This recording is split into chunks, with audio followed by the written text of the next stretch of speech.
El domingo pasado Cristina nos compartió que debemos de recordar que nuestro propósito principal en la vida, es decir, cada año, debe de ser glorificar a Dios, y esto tanto de manera individual como colectiva, es decir, como iglesia. Hoy a mí me gustaría dar un poco de continuidad a ese tema y me gustaría invitarte a reflexionar acerca de que nuestra meta o objetivo para este año 2023, sí, es glorificar a Dios, pero algo un poco más específico. Yo lo he llamado que nuestra meta para este año debe de ser caminar con Dios. Y tú dirás, ¿qué significa eso? ¿No? ¿Qué significa caminar con Dios? ¿No? Luego lo explicaré. Pero antes, permíteme que podamos pensar por un momento. Piensa en la respuesta que tú darías a la siguiente pregunta sin decirlo en voz alta, ¿vale? Para ti. ¿Crees que nos ha tocado vivir en una época, una generación donde la sociedad es anticristiana? Piénsalo, ¿vale? Es decir, que nuestra sociedad no quiere saber nada de Dios. ¿Crees que sí? Vale. Si crees que sí, ¿crees que es difícil en esta sociedad en la que vivimos vivir de una manera que agrade a Dios? Es decir, si creemos que la sociedad es anticristiana y que todo lo que esté relacionado con Dios lo rechaza, ¿crees que como cristianos hoy en día es difícil ser cristiano? Por ejemplo, pienso para los jóvenes, cuando van a la universidad y allí su fe es puesta en duda e incluso es ridiculizada por los maestros, por los compañeros de clase y por todas las personas. Es el cristiano contra todos los compañeros del aula, ¿no? Y el profesor también, incluido, claro está. Pienso en nuestros adolescentes y niños, donde en los institutos, colegios, les enseñan que su identidad y su sexualidad está totalmente distinta a el plan de Dios o el diseño de Dios. ¿Es difícil para un adolescente ser cristiano? O pienso para un adulto. ¿Qué tan difícil es para un adulto poder ser una persona fiel en su trabajo sin necesidad de mentir?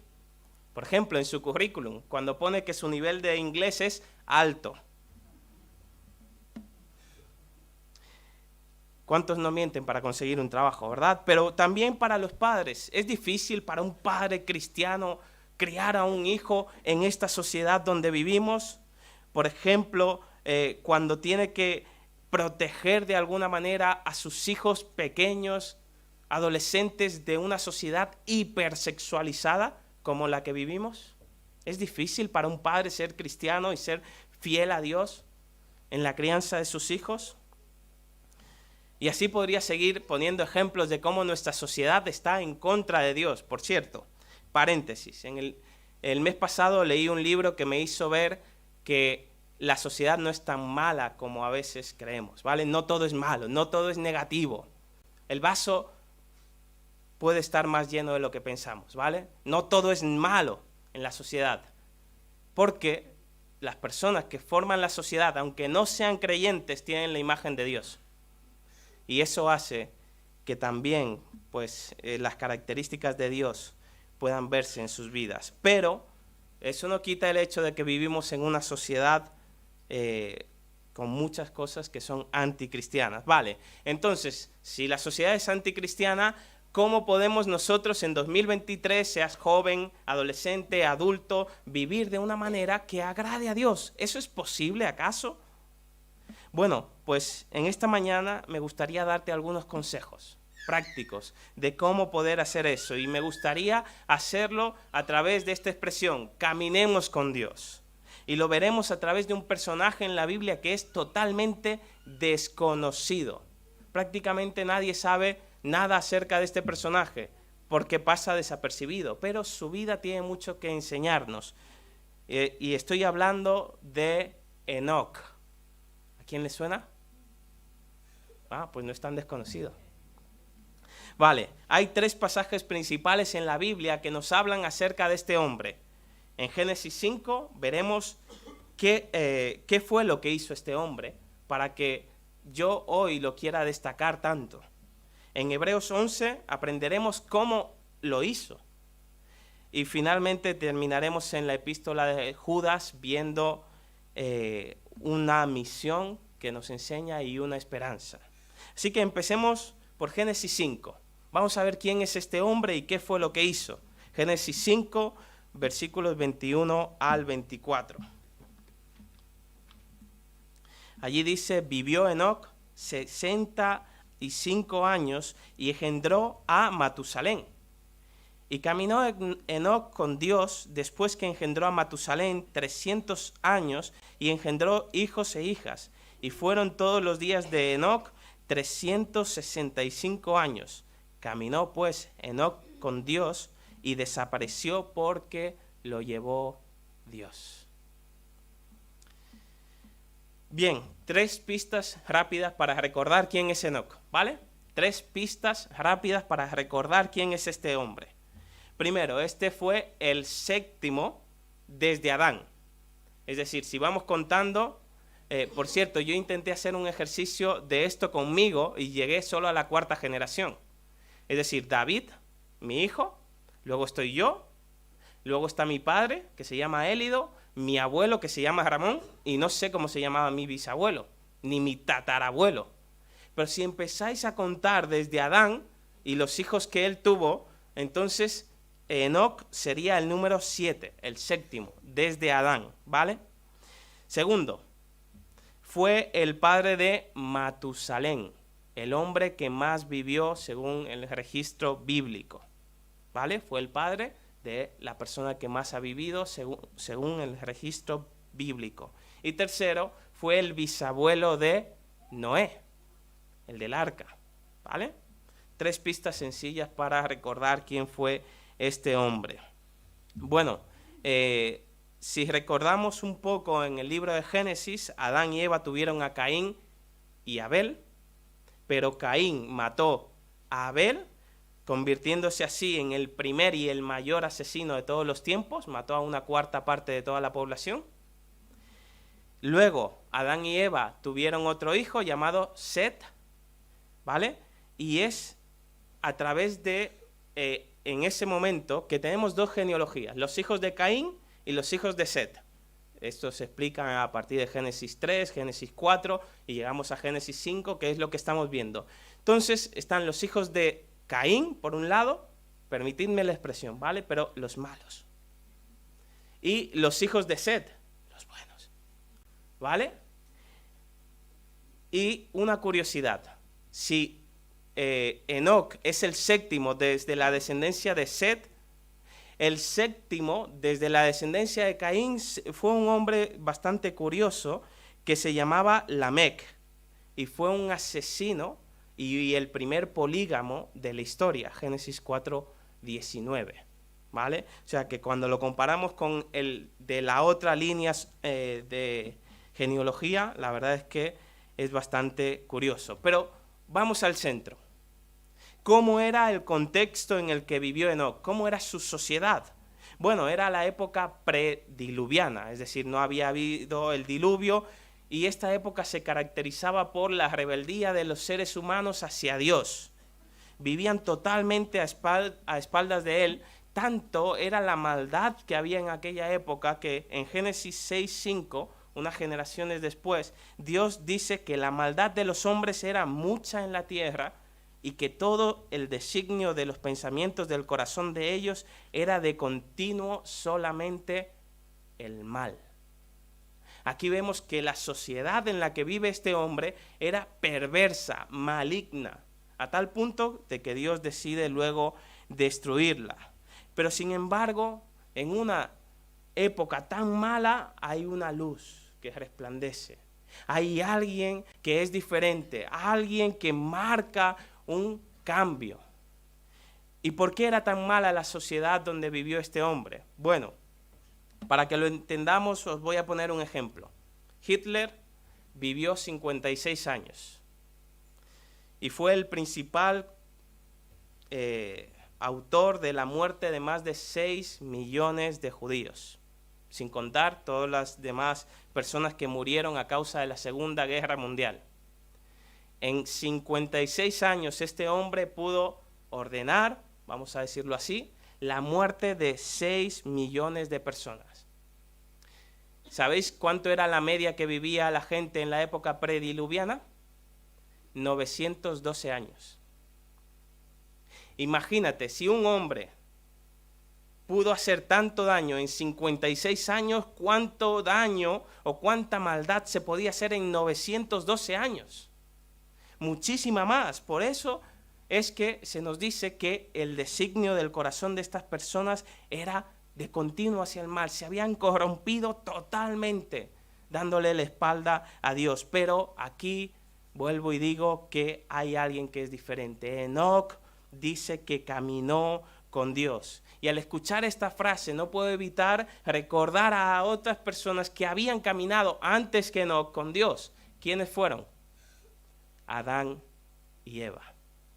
Pues se nos dice en Génesis 3:18 que ellos oyen la voz del Señor que se paseaba en el huerto. Esa palabra paseaba en otras versiones también dice que caminaba. Dios como si caminara por el huerto junto con Adán y Eva. Pero el pecado destruyó esa relación de intimidad tan perfecta que existía y causó la separación, de manera que a partir de Adán y Eva, cada generación se fue corrompiendo más y más hasta que llegamos a ver en Génesis 5 el precio o el pago por el pecado, por la maldad de estas personas. Si leéis la genealogía de Génesis 5, sean los de Caín, sean los de Set, vemos una frase recurrente. ¿Cuál es?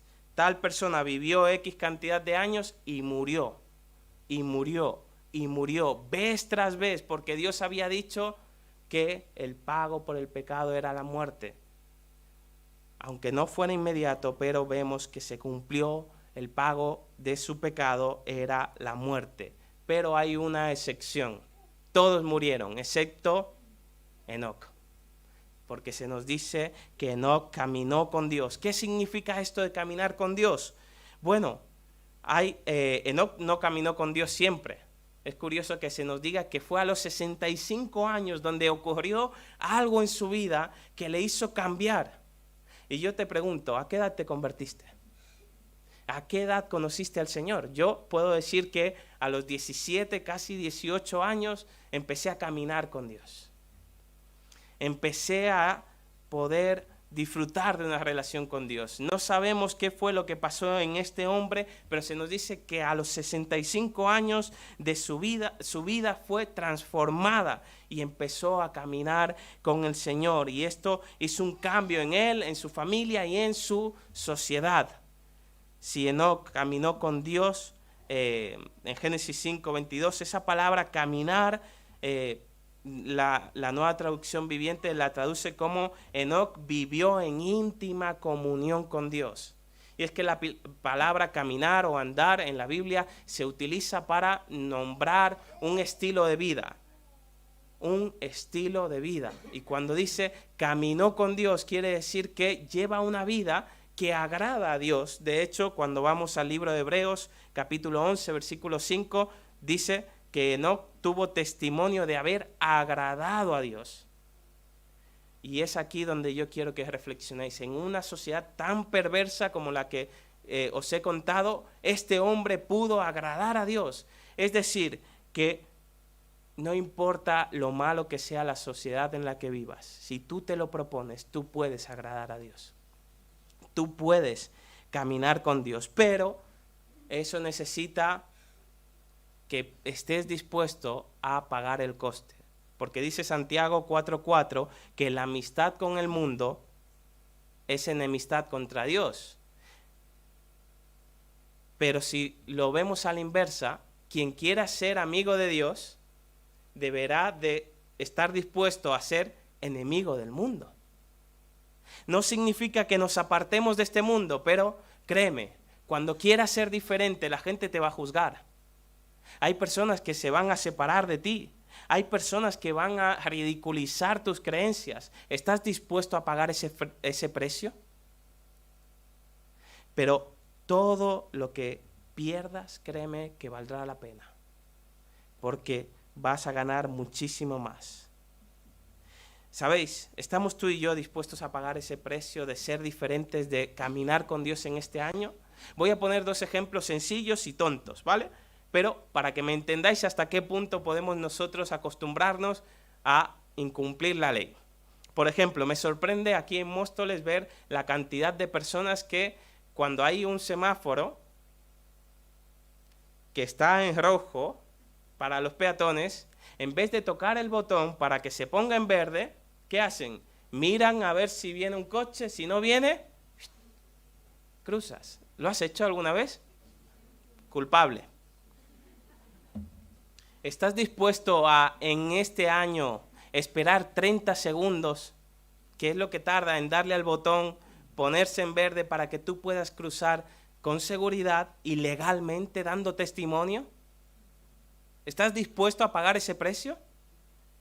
Vale, otro ejemplo. ¿Quién no ha tenido que pagar en alguna ocasión, quizás el año pasado, a un mecánico o un profesional y te preguntan cuando vas a pagar con IVA o sin IVA? ¿La factura? ¿Quieres factura? Hermanos, yo hace un poco más de un año fui a un taller a arreglar el coche y cuando fui a pagar ni siquiera me dio una factura. Pero el error fue mío por no pedirla. ¿Pero veis por dónde voy? ¿Estás dispuesto a pagar el 21% de IVA o 10% o 4%, me da igual lo que sea, para dar testimonio, para que tu vida agrade a Dios? ¿Estás dispuesto? Y así podríamos seguir poniendo ejemplos, pero Enoc nos es ejemplo de que se puede agradar a Dios en la sociedad. Da igual que los otros cobren en negro, tú hazlo legal. Tú sé de testimonio en medio de una generación oscura que necesita la luz. Ahora, ¿cómo pudo Enoc vivir dando testimonio, agradando a Dios en medio de su generación? ¿Cómo lo pudo hacer y cómo lo podemos hacer nosotros? Vamos a Hebreos capítulo 11, versículo 5. Dice, por la fe, estoy leyendo la Biblia de las Américas, por la fe Enoc fue trasladado al cielo para que no viera muerte y no fue hallado porque Dios lo trasladó, porque antes de ser trasladado recibió testimonio de haber agradado a Dios. Es decir, ¿cuál era el secreto de Enoc? ¿Cómo pudo vivir de esa manera? Dice, por la fe. Por la fe. Enoc no confió en sus propias fuerzas para poder agradar a Dios, porque él sabía que esto era imposible. Cuando tú y yo intentamos hacer el bien por nuestra propia cuenta, créeme que tarde o temprano vamos a fallar. No tenemos la capacidad de hacer el bien totalmente. Vamos a fallar en algún momento, pero de hecho un autor conocido del pasado llamado Spurgeon, su apellido, dijo, es mejor tratar de cruzar el Atlántico en un barco de papel que llegar al cielo por medio de buenas obras. Intentar ganarnos la salvación o vivir en esta vida de manera perfecta es imposible. Es verdad que podemos vivir de buena manera. De hecho, hay personas que no son cristianos y son más honrados que muchos cristianos. Hay matrimonios de personas no cristianas que son mejores que los matrimonios de cristianos. Vuelvo y digo, la imagen de Dios está en las personas. No nos olvidemos, no todo es malo. Pero ¿cómo podemos vivir agradando a Dios en esta vida? Por la fe, no es por nuestras obras, no es a través de cumplir reglas. Se trata de fe. ¿Y qué es la fe? Hebreos 11, versículo 1. Es pues la fe, la certeza de lo que se espera y la convicción de lo que no se ve. La fe es una confianza y seguridad, no en lo que ves, sino en aquello que crees y esperas. Enoc no podía creer en Dios debido a lo que él veía en su mundo. Su mundo era un caos. Y a veces, ¿qué dice la gente? ¿Dónde está Dios en nuestro mundo? Cuando ven, como en el verano, tantos incendios. ¿Dónde está Dios cuando ven inundaciones? ¿Dónde está Dios cuando ven tantos asesinatos, tanta gente muriendo de enfermedades? Porque si tú intentas creer en Dios debido a lo que tú ves en este mundo, no vas a creer. Necesitas ver más allá. Necesitas tener la seguridad de que hay un Dios. De hecho, en Hebreos capítulo 11, versículo 6 dice: pero sin fe es imposible agradar a Dios, porque es necesario que el que se acerca a Dios crea que le hay y que es galardonador de los que le buscan. La fe es lo que cambia, lo que transforma las vidas de la persona, lo que transforma una sociedad. Por eso nuestra sociedad está yendo a la deriva, porque vemos cómo está dejando la fe a un lado. Y ahora, ¿en qué tenía Enoc fe? Porque no sé si lo sabéis, pero estamos en Génesis, Antiguo Testamento, Jesucristo, Nuevo Testamento. Entonces, Cristo no había venido a este mundo aún, no había muerto en la cruz. ¿En qué tenía Enoc fe? ¿Qué fue lo que transformó la vida de Enoc? Fe, vale, pero ¿fe en qué? Yo diría en la promesa de restauración y transformación y salvación que Dios había prometido desde el mismo momento de la caída en pecado de los seres humanos. Génesis 3:15, lo que en teología se conoce como el protoevangelio, es decir, la primera mención del evangelio en la Biblia. Génesis 3:15, cuando Dios, hablando a la serpiente, le dice: y pondré enemistad entre ti y la mujer, y entre tu simiente y la simiente suya. Esta te herirá en la cabeza y tú le herirás en el calcañar, o en el talón, para versiones más modernas. Dios está prometiendo en este pasaje que vendría un descendiente de la mujer que acabaría con Satanás y que libertaría a su pueblo de la esclavitud del pecado que acababa de empezar, para que las personas pudieran volver a tener una relación perfecta con Él. Es decir, es la primera mención al Evangelio, a las buenas noticias. Y esta promesa la creyeron muchos, entre ellos Abel, que vemos en Hebreos 11, Hebreos capítulo 11, versículo 4, donde se nos dice: por la fe Abel hizo lo que hizo. ¿Fe en qué? En lo que acabo de leer. Y aquí que acabamos de leer también en Hebreos capítulo 11, versículo 5, por la fe este personaje Enoc, ¿qué fe? Lo que acabo de leer, la salvación, la esperanza que Dios dio a la humanidad en aquel momento. Vendría un Salvador. ¿Crees esa promesa? De hecho, más adelante vamos a ver cómo este hombre, Enoc, no solamente cree esta promesa, sino que también la transmite a su familia, a Matusalén, al padre de Noé y finalmente a Noé. ¿Cómo lo sé? Génesis capítulo 6, versículo 9. Si veis, de Noé también se dice esta expresión de caminó con Dios, igual que su bisabuelo. Y permíteme preguntarte, ¿cómo conociste tú al Señor? Es hermoso ver familias donde una persona conoció al Señor y ha transmitido esa fe a su hijo o hija.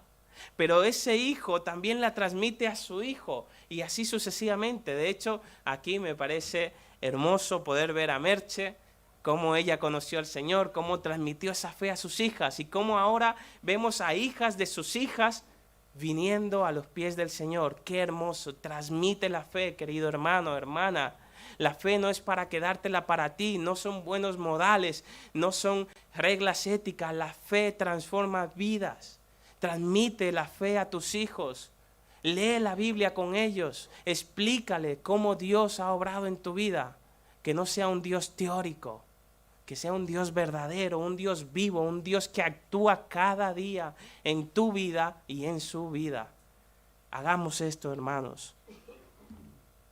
Pido al Señor que nos dé valentía para poder transmitir la palabra no solo a nuestros hijos, también a nuestros amigos, vecinos, compañeros, allí donde estemos, poder transmitir esa fe al Señor, del Señor es lo que transformará una sociedad tan oscura en una de luz.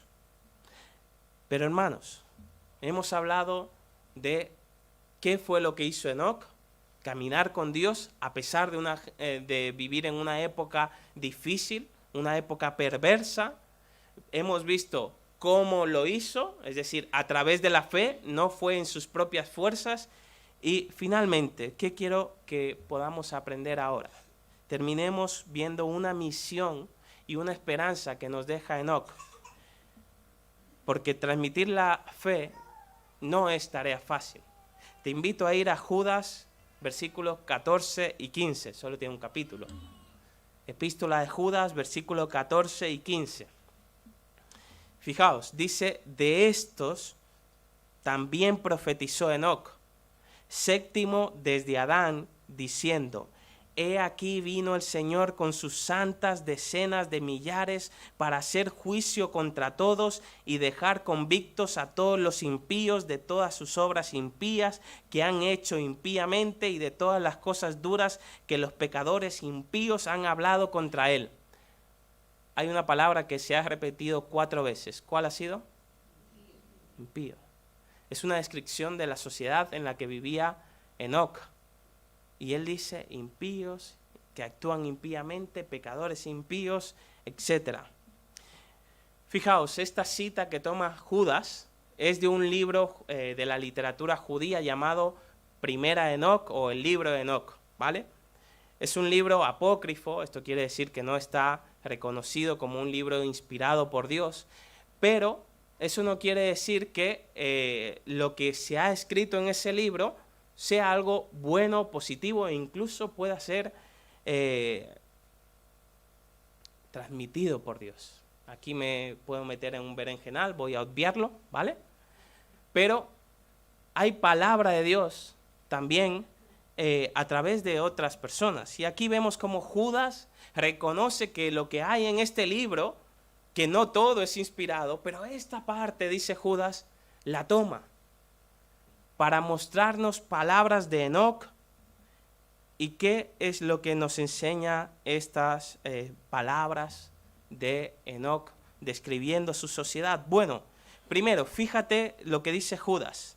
De estos también profetizó Enoc. Es decir, que Enoc era profeta.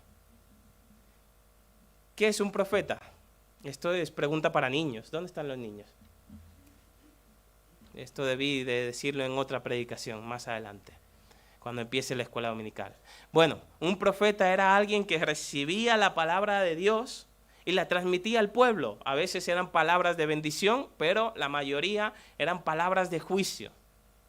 Y Enoc vemos cómo profetiza contra las personas de su sociedad, anunciando el juicio de Dios que va a venir sobre ellos debido a su maldad.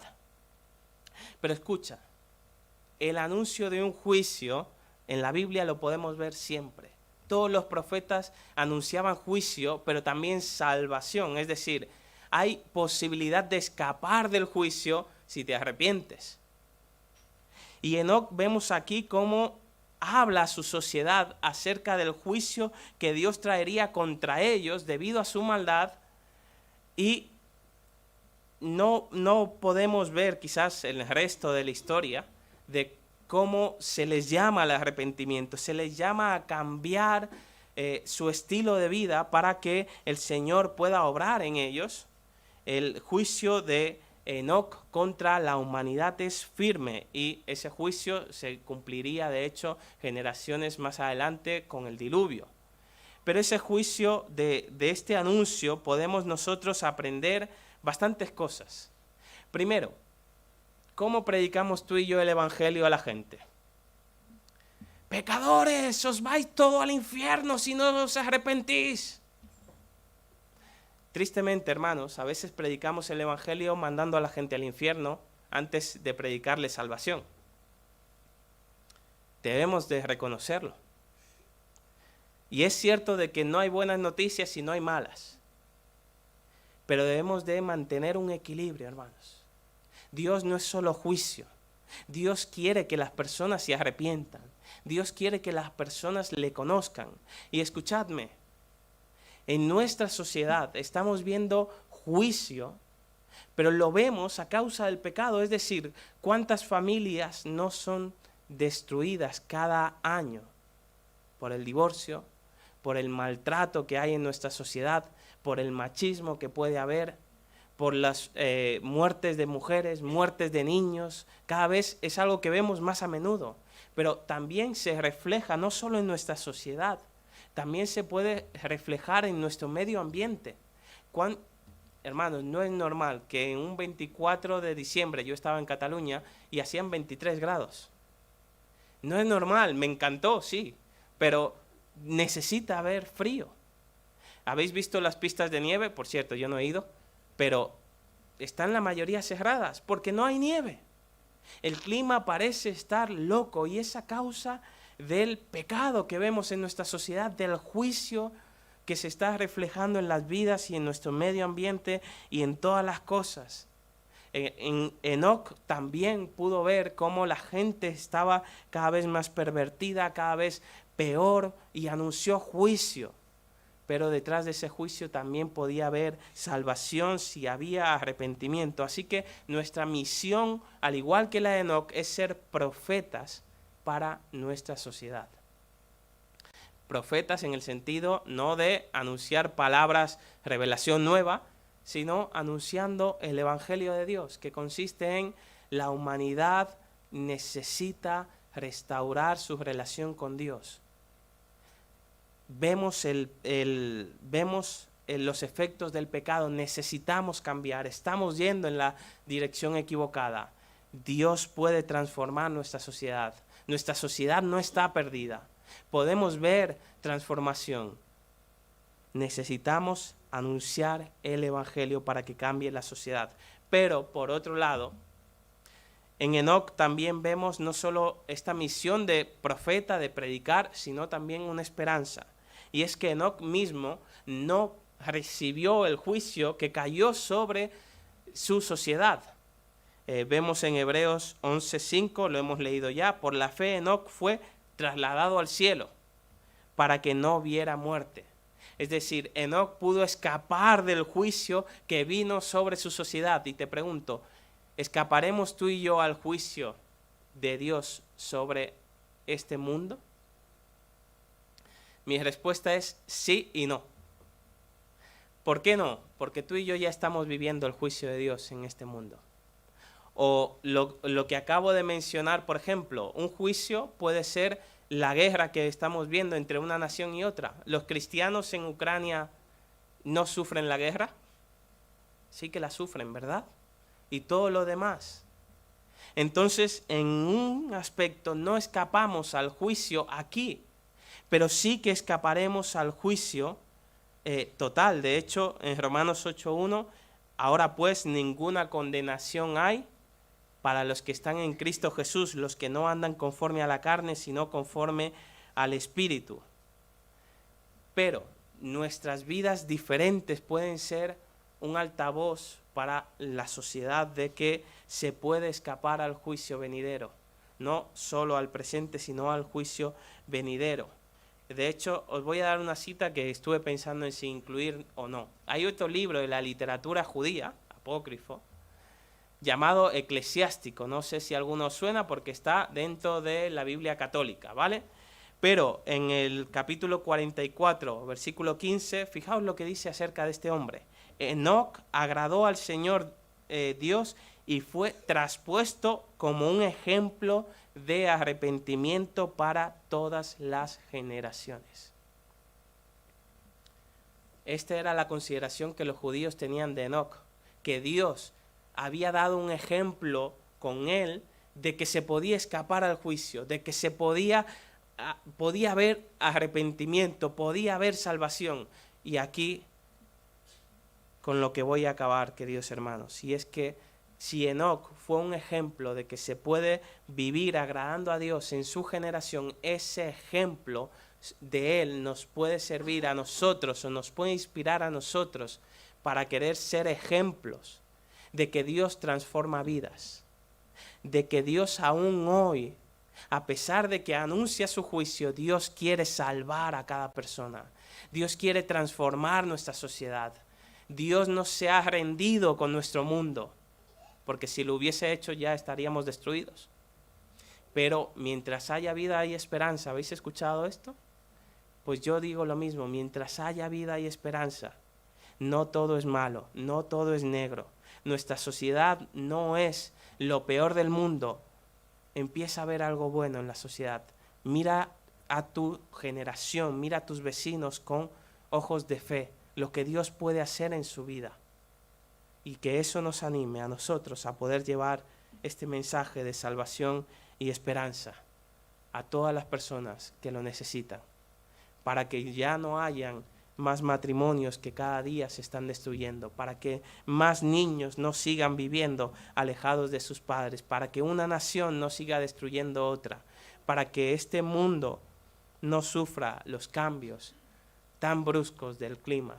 Podemos ver una sociedad mejor, pero solo, no por nuestras fuerzas, sino con la ayuda de Dios. Es por fe. ¿Lo creéis? Pues que el Señor nos ayude a que podamos ser Enoc en nuestra generación.